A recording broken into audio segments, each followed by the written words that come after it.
Welcome to our weekly talk on certain relevant topics. And today's topic is very important and very interesting too. As you may be aware that the government wants its nominee on the panel to select judges. Judges means judges in the Honorable High Court and also in the Honorable Supreme Court. Government wants its nominee to be there. In this regard, we would like to review its constitutional validity. Mind that it is in the proposal stage. No bill or no amendment has taken place. And in our constitution, Article 368 allows central government to amend the constitution with two-thirds majority. We all know that. In this background, we would like to review whether this proposal, if it is placed before the Parliament and it is approved by the Parliament, whether it will be constitutionally valid. Friends, you might be knowing that there is a very historic judgment on constitutional validity of any amendment. Although Article 368 allows government to amend the constitution, like we have found in case of GST, the constitutional was amended with two-thirds majority, whether certain areas which can be changed by the or which can be amended by the Parliament. That is the question.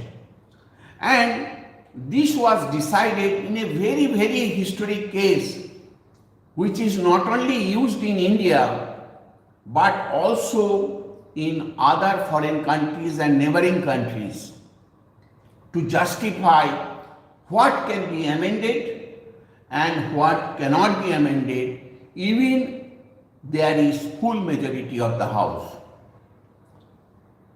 I will give you little background of this matter.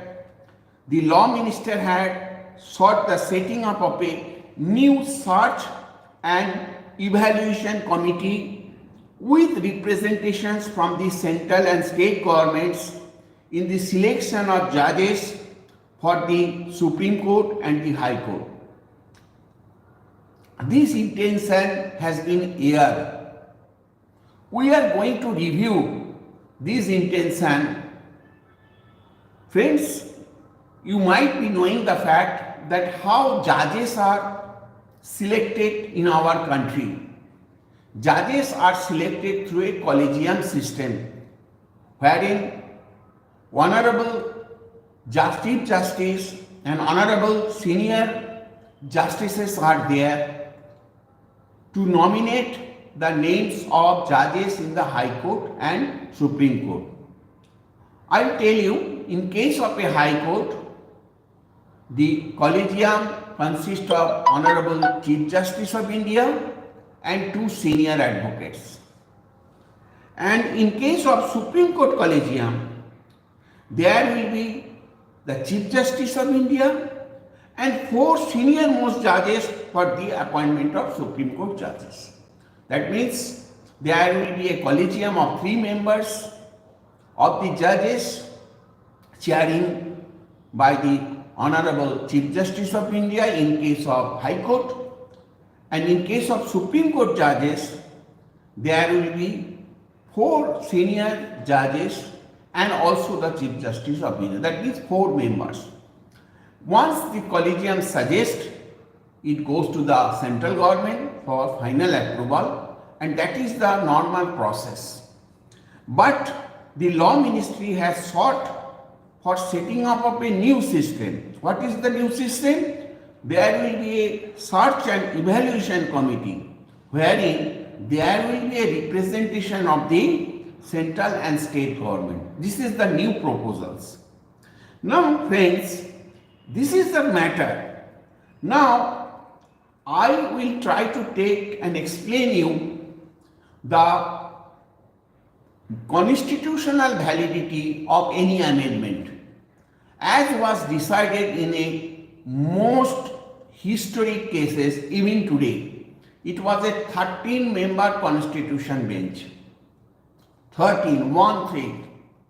And the case was heard in the matter of Kesavananda Bharati versus the state of Kerala.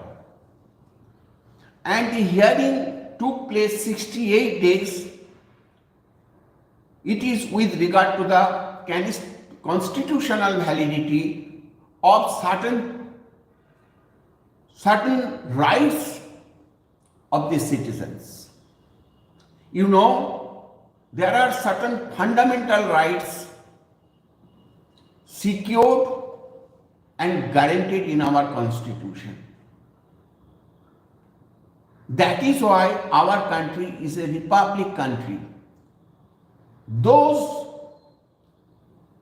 fundamental rights cannot be changed even there is a full majority of the house. Now, in the case of Kesavananda Bharati versus state of Kerala, the hearing took place around 68 days. And what was the case? Now this Kesavananda Bharati was a monk of a Hindu temple. And the Kerala government had issued certain land development related notifications wherein the power was transferred to the government to control the religious properties. In February 1970, Swami Kesavananda Bharati of the Hindu monastery filed a case or challenged the Kerala government's attempts under two land reforms bill. What was the reform? What was the contention in the reform? That religious property will be managed by the government. That was the reform. A noted Indian jurist, you all of us know, he is a world famous jurist, Nani Palkiology, late Nanabhai Palkiwala, he is also known as Nani Palkiwala. He advised the monk that why don't you file a appeal in the Honorable Supreme Court asking for the constitutional validity of those two land reform bills. Why? Because it is directly related to the religious rights, fundamental rights. And it is basically contrary to the rights which is already reserved for the citizens of the country. You know, there are certain fundamental rights like right to speak, right to representations, right to do business, right to religion, practice religion. These are the right to have properties. These are your fundamental rights. These rights are reserved for minorities, majorities, everybody. Now, the case was heard and the arguments commenced on 31st October 1972 and ended 23rd March 1973. The case was heard by the largest ever constitution bench of 13 members, and the bench gave 11 separate judgments which agreed in some points and differed on others. And Mr. Palkiwala was assisted by two most senior advocates, Fali Nariman and Sholi Sorabji. Now the question is what? Article 368 allows central government to amend the constitutions. Now if you go to the final verdict of the case, the Kesavananda Bharati judgment defined that the property rights is absolutely reserved for the citizens. The Kesavananda judgment also defined the extent to which the parliament could restrict property rights. The court held that while the parliament has wide powers, it did not have the power to destroy the basic elements of fundamental features of the constitutions. This is the most important thing. Friends, if you have to listen this type of lecture which has got huge values, please subscribe our channel. The name of our channel is TCN Global Official. We have been airing several videos on important topics related to finance, taxation, corporate law, foreign trade policy, valuations. Please subscribe our channel so that we can come out with similar type of topics to you for your common informations. Now come back to the point again, and the court held that the court affirmed another propositions also asserted in the Goloknath case by ruling that the expression amendment of this constitution in Article 368 means any addition or change in any of the provisions of the constitution within the broad contours of the preamble and the constitution to carry out the objectives in the preamble and the directive principle. Therefore, any amendment which is contrary to the preamble as contained in the constitutions and the basic rights, that cannot be amended. Now this judgment was also referred in Bangladesh in the matter of Anwar Hossain Chaudhary versus Bangladesh government. That means this matter has got huge importance. Excuse me.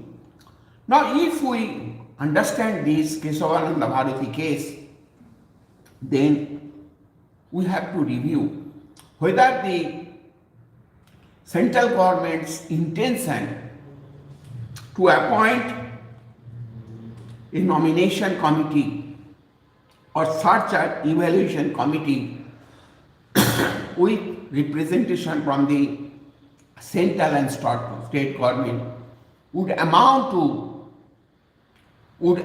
to hit the basic fabrics of the constitution. This is the most important thing. So we thought that this is a very important area and we must discuss and we must keep people aware that what law says, what constitution says, and what are the important judgments talk about it. So if it is contrary to the constitutional fabrics, then obviously it might be challenged in the course of the law, and we'll review this matter once it is decided. Friends, once again request you to register and subscribe our channel time and again so that we can come out with very important informations, deliberations on subjects of great importance. It is not only helpful to the lawyers, advocates, professionals, it will be highly valuable to the UPSC aspirants and other competitive examinations because these matters are highly discussed because it is a core matter related to the constitutions. Thank you very much, and once again, thank you for your patient hearing. Thank you.